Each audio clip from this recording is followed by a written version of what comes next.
नमस्कार दोस्तों, स्वागत है अपने YouTube channel top trending GK में। दोस्तों इस वीडियो में देखने वाले हैं रेलवे एनटीपीसी CBT 2 एग्जाम 14 जून 2022 के सेकंड शिफ्ट में पूछे गए सारे यानी 50 जीके के सवाल आज मिल चुके हैं। सारे सवाल एक्स्ट्रा फैक्ट सहित जानने वाले हैं, तो वीडियो के अंत तक आपको जरूर बने रहना है। PDF फाइल के लिए जो भी कैंडिडेट टेलीग्राम चैनल ज्वाइन नहीं किया है, लिंक डिस्क्रिप्शन बॉक्स में है, अभी से ही टेलीग्राम चैनल ज्वाइन कर लीजिएगा। इन सभी अभ्यर्थियों का बहुत बहुत धन्यवाद जिन्होंने रियल और ऑथेंटिक सवाल है वो टेलीग्राम पर सेंड किए थे।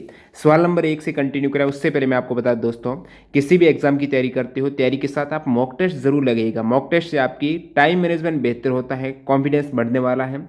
साथ ही साथ आप एग्जाम से पहले ही पता कर सकते हो कौन सा सेक्शन वीक है। तो टेक्स्ट बुक पर अभी ऑफर चल रहा है, जिसमें यदि आप TTG के कूपन कोड यूज करेंगे तो मैक्सिमम डिस्काउंट लेते हुए ये मॉक टेस्ट सीरीज ज्वाइन कर सकते हो, जिसमें रेलवे के अलावा SSC, बैंकिंग, डिफेंस, जितने भी अदर स्टेट और सेंट्रल लेवल गवर्नमेंट एग्जाम्स हैं एक ही पास में मॉक टेस्ट अवेलेबल हो जाते हैं। अभी special NTPC CBT 2 group D इनके लेवल को अप करते हुए नए मॉक टेस्ट ऐड किए गए, उनको भी आप प्रैक्टिस कर लेना। TTG के कूपन कोड यूज करके मैक्सिमम डिस्काउंट ले लेना। यहाँ पर जो भी एग्जाम्स होते हैं उसी पैटर्न और डैशबोर्ड पर आधारित मॉक टेस्ट से आप प्रैक्टिस कर सकते हो।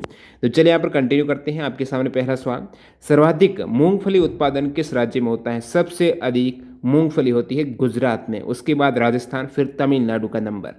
एम आर रादुकाने किस खेल से संबंधित है? टेनिस प्लेयर हैं, ब्रिटिश प्रोफेशनल टेनिस प्लेयर। विश्व आर्थिक फोरम का हेडक्वार्टर कहाँ पर है? विश्व आर्थिक फोरम है, इसका हेडक्वार्टर है क्लोजनी, स्विट्जरलैंड में। जो भी कैंडिडेट आज एग्ज़ाम दिए हैं वो बता रहे हैं कि यहाँ पर स्विट्जरलैंड में ये क्लोजनी नहीं दे रखा था, तो उसमें जेनेव वगैरह अदर ऑप्शन थे। और 1971 में ये WEF है, वर्ल्ड इकोनॉमिक फोरम, विश्व आर्थिक फोरम की एक तरीके से स्थापना हुई। 400 T20 विकेट देने वाले सबसे युवा गेंदबाज, 400 T20 विकेट देने वाले युवा गेंदबाज जो सबसे युवा है, राशिद खान, अफगानिस्तान की क्रिकेटर है। Man of the match in the final of ICC under-19 world cup 2022 जो जनवरी में हुआ है। तो अंडर-19 वर्ल्ड कप 2022 में जो फाइनल मुकाबला हुआ है भारत और इंग्लैंड का, उसमें मैन ऑफ द मैच रहे हैं राज अंगद बाबा। विजेता अंडर-19 वर्ल्ड कप 2022 विजेता इंडिया, उप विजेता इंग्लैंड, वेस्ट इंडीज़ में ये मुकाबले हुए हैं। और पूरी सीरीज में प्लेयर ऑफ द सीरीज रहे हैं डेवाल्ड ब्रेविस। सबसे अधिक रन डेवाल्ड ब्रेविस के 506 रन थे, और सबसे अधिक विकेट हैं ड्यूनिट वेल्लेस के 17 विकेट। नेक्स्ट यहाँ पर भारत की कुल स्थलीय सीमा कितनी है? भारत की टोटल जो स्थलीय सीमा है वो 15,106.7 किलोमीटर है, जो लैंड बॉर्डर है, थल सीमा, स्थलीय सीमा। और भारत की मुख्य भूमि की जो तटीय लंबाई है मुख्य भूमि की वो 6100 है। साथ में यदि आप द्वीप ऐड करेंगे तो तटीय लंबाई 7516.6 किलोमीटर। जो ये भारत की टोटल लैंड बाउंड्री है किसी न किसी देश से टच हो रही है, तो कौन से देशों से होती है और कितनी बाउंड्री सर्वाधिक किस देश से होती है, ये फैक्ट काफ़ी बार आता है एग्जाम में। तो सर्वाधिक बाउंड्री भारत शेयर करता है बांग्लादेश के साथ में 4096 किलोमीटर, उसके बाद चाइना के साथ में 3488, पाकिस्तान और सबसे कम करता है अफगानिस्तान के साथ में 106 किलोमीटर। टोटल इस प्रकार आप ऐड करेंगे तो 15,106.7 किलोमीटर। ISDN की फुल फॉर्म आपको पूछा है तो integrated services digital network, ISDN की फुल फॉर्म है। और इसी प्रकार एग्जाम में IMEI का भी आपको याद रखना है, इंटरनेशनल मोबाइल इक्विपमेंट आइडेंटिटी। अगला सवाल यहाँ पर, इबेरिया का जो प्रायद्वीप है वो किस महाद्वीप में है? इबेरिया प्रायद्वीप है यूरोप महाद्वीप में। किस महाद्वीप में? यूरोप में। अगला सवाल यहाँ पर, मालदीव किस महासागर में है? मालदीव है वो दोस्तों हिंद महासागर में है, इंडियन ओशियन में है। H2O आप इस टाइप से जो जल का फॉर्मूला है टू नीचे, तो यहाँ पर जो नीचे की साइड में आ रहा है उसे कहा जाता है सब स्क्रिप्ट।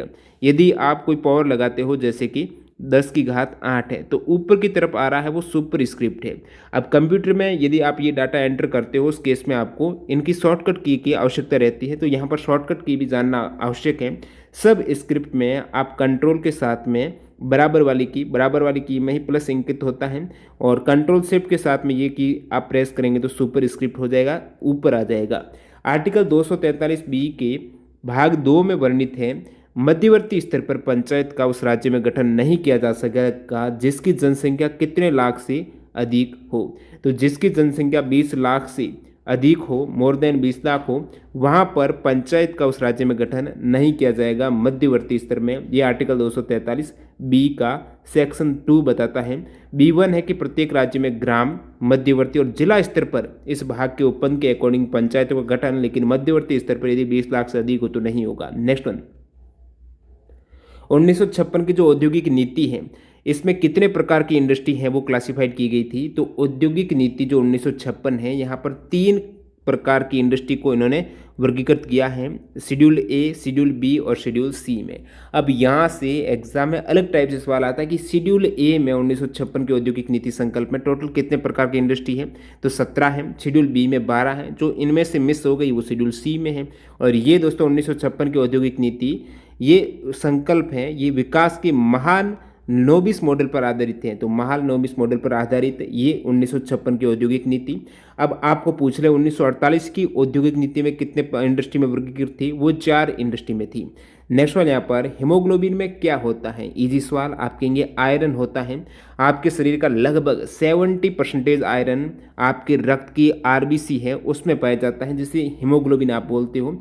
और एक होता है मायोग्लोबिन, जो मांसपेशियों की कोशिकाओं हैं उसमें मायोग्लोबिन होता है। और बात करूं हीमोग्लोबिन की, तो आपके रक्त में जो लंग्स से टिश्यू तक ऑक्सीजन है वो किसके द्वारा जाती है, हीमोग्लोबिन से अटैच होकर बॉन्ड बनाकर। केंद्र एवं राज्यों के बीच में शक्तियों के बंटवारे के बारे में किस अनुसूची में वर्णित है। केंद्र एवं राज्यों के बीच में शक्तियों का बंटवारा जो संघ सूची, राज्य सूची और समवर्ती सूची है, ये 7वीं अनुसूची के अंतर्गत तीनों ही आ जाती हैं। संघ और राज्य के बीच में संबंध कौन से भाग में है, तो भाग 11 में है। नेक्स्ट वाले यहाँ पर हमारे संविधान की प्रस्तावना से एक फिल इन द ब्लैंक का क्वेश्चन था।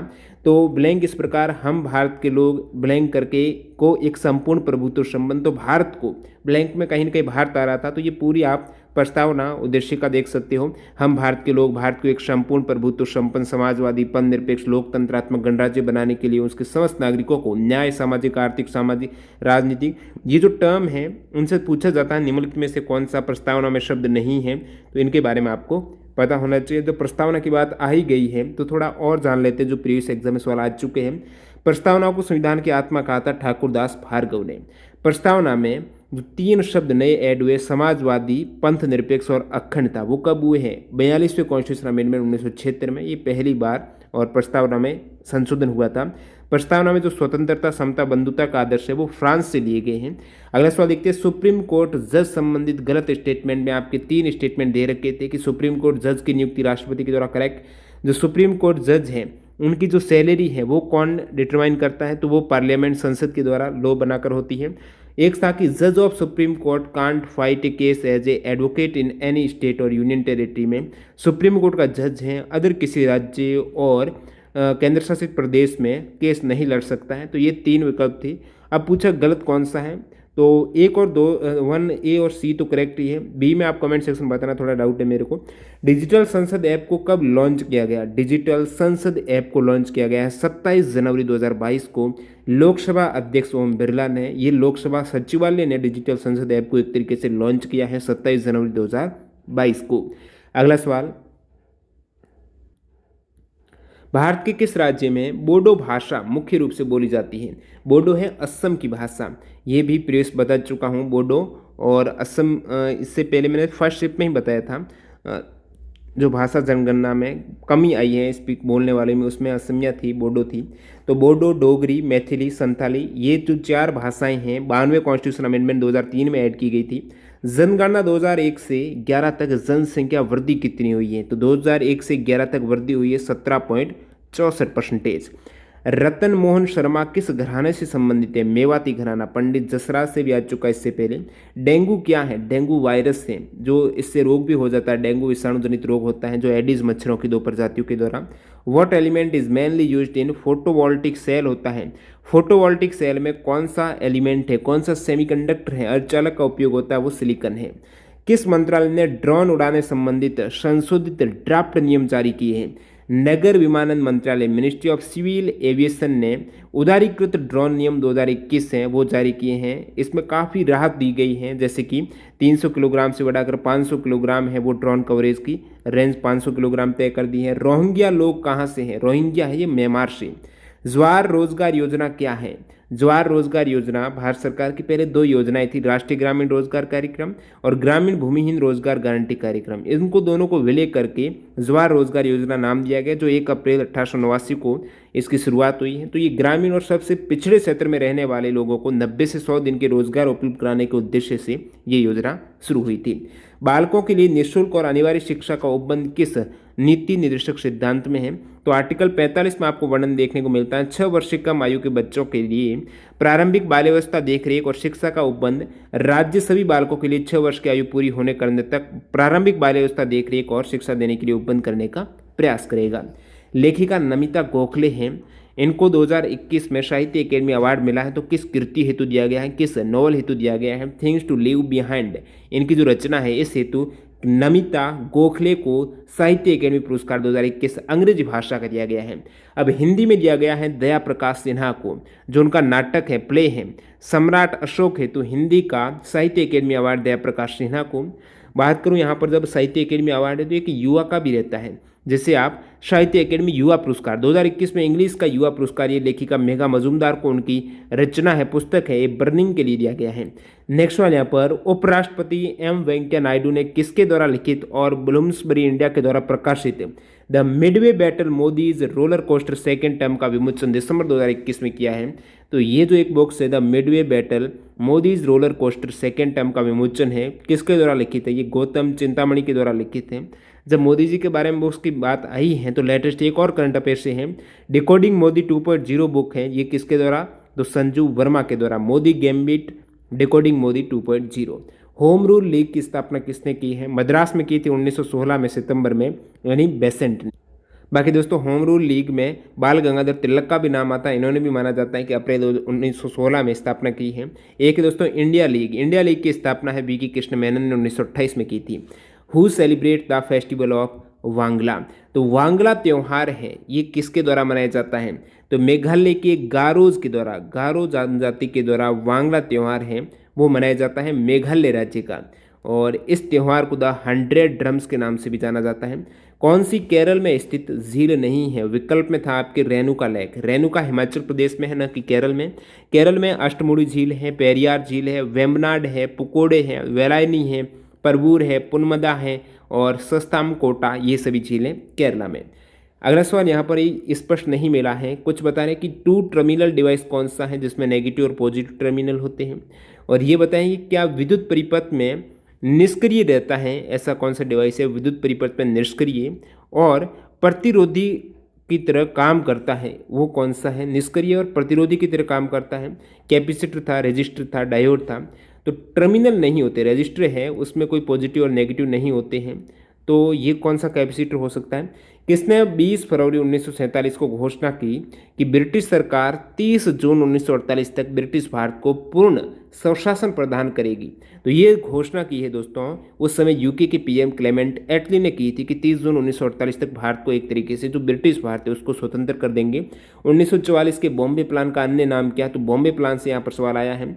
तो ये सीबीटी फर्स्ट में भी आ चुका है बॉम्बे प्लान का। बॉम्बे प्लान को जो उपनाम आप कहेंगे, जनवरी 1944 में उद्योगपति और टेक्नोक्रेट्स के एक समूह के द्वारा प्रस्तावित भारत के लिए 15 साल की आर्थिक योजना का उपनाम है बॉम्बे प्लान, जो कि प्लान 8 उद्योगपति और 15 वर्षीय पूंजीवादी योजना पेश की थी 1944 में। ये बॉम्बे प्लान जिसमें उद्योगपति में सर पुरुषोत्तम ठाकुरदास, JRT टाटा, घनश्याम दास बिरला, सर अर्देश्वर दलाल, सर श्री राम, कस्तूरभाई लाल भाई, A.D. श्रॉफ, जॉन मथई, ये सभी नाम आते हैं। तो इसे भारत के आर्थिक विकास के लिए प्रस्तावित योजना कहा गया था बॉम्बे प्लान, जो कि बिरला टाटा प्लान के नाम से भी जाना जाता है। और बाकी अन्य प्लान जैसे पीपुल्स प्लान है, इसका सूत्रपात M.N. रॉय ने 1945 में किया। गांधीयन प्लान है ये दोस्तों नारायण अग्रवाल का है 1944 में। सर्वोदय प्लान है जयप्रकाश नारायण का है।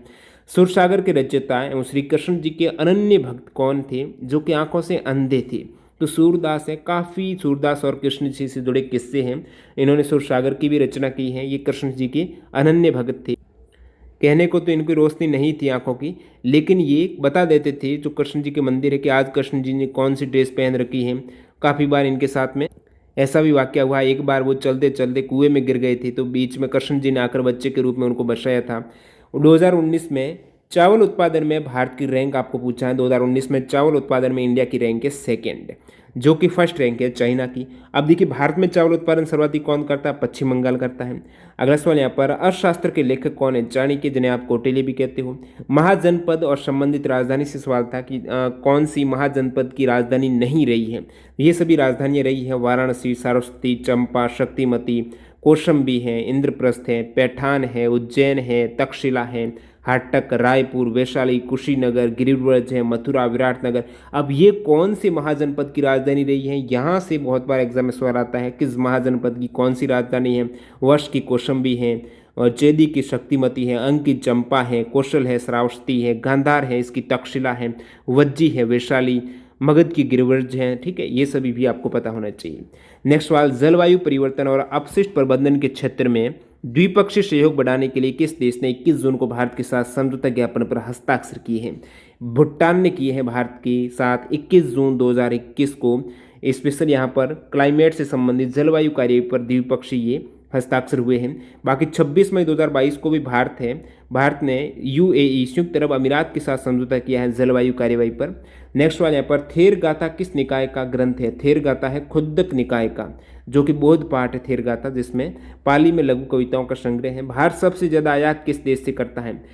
इंपोर्ट की बात करें तो भारत सबसे ज़्यादा चीन से करता है आयात। अब देखिए बात करूं भारत का सबसे ज़्यादा बड़ा व्यापारिक भागीदार कौन है, ट्रेड पार्टनर है, सर्वाधिक अमेरिका है, सेकेंड चाइना।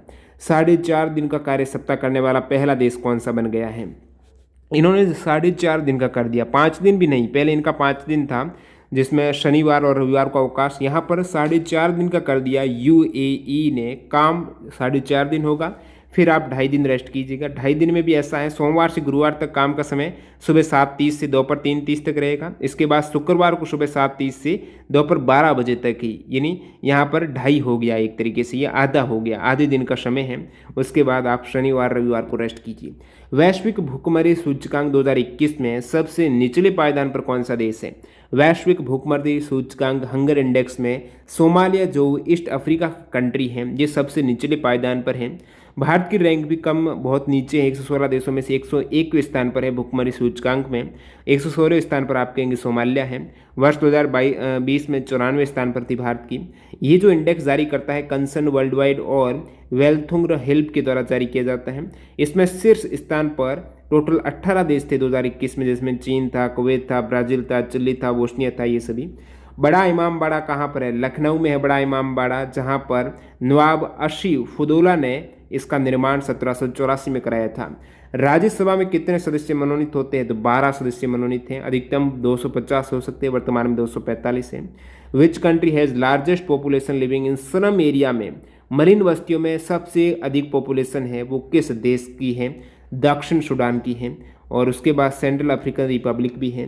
कौन ओडिसी नृत्य से संबंधित नहीं है, ऑप्शन आधारित, जिसमें ऑप्शन में दर्शना झावेरी की नाम था, तो दर्शना झावेरी हैं, ये मणिपुरी डांस की डांसर हैं। कौन से आईआईटी ने स्ट्रीम बोर्ड योजना शुरू किया, तो स्ट्रीम बोर्ड से ये एग्जैक्ट सवाल नहीं मिला, आप कमेंट सेक्शन में बताना। एक दोस्तों मुद्रा से संबंधित सवाल था, मनी से रिलेटेड है, आपके स्टेटमेंट आधारित इकोनॉमी का सवाल था। एक फैक्टर कॉस्ट का था, जो कि कारक लागत आप बोलते हो, ये इनपुट लागत होती है जो उत्पादक को कुछ उत्पादन करने की प्रक्रिया में उठाना पड़ता है। फैक्टर लागत जैसे कि कोई ब्याज ऋण दिया तो उसका ब्याज देना, कच्चा माल है उसकी जो ट्रांसपोर्ट है, आपके लेबर को किराया है, वो बिजली वगैरह है, ये सभी एक्स्ट्रा है, फैक्टर कारक हैं जो इनपुट लागत रहती हैं। इन्हें आप उत्पादन लागत है या फिर कारखाना मूल्य भी बोलते हो। तो फैक्टर कॉस्ट से एक सवाल पूछा गया था। इस प्रकार 50 सवाल में 1-2 सवाल है एग्जैक्ट स्पष्ट रूप से नहीं मिले, वो आप कमेंट सेक्शन बताइएगा। वीडियो पूरा देखने के लिए आपका बहुत बहुत धन्यवाद। पीडीएफ फाइल दोनों शिफ्ट की एक साथ टेलीग्राम चैनल पर मिल जाएगी। और सीबीटी फर्स्ट के क्वेश्चन पेपर डाउनलोड करने के लिए डेमो वीडियो की लिंक आपको डिस्क्रिप्शन बॉक्स में अवेलेबल है, किस प्रकार डाउनलोड करनी है। और टीटीजी के कूपन कोड आप यूज़ करेंगे तो टेक्स्ट बुक पर मैक्सिमम डिस्काउंट ले सकते हो। धन्यवाद।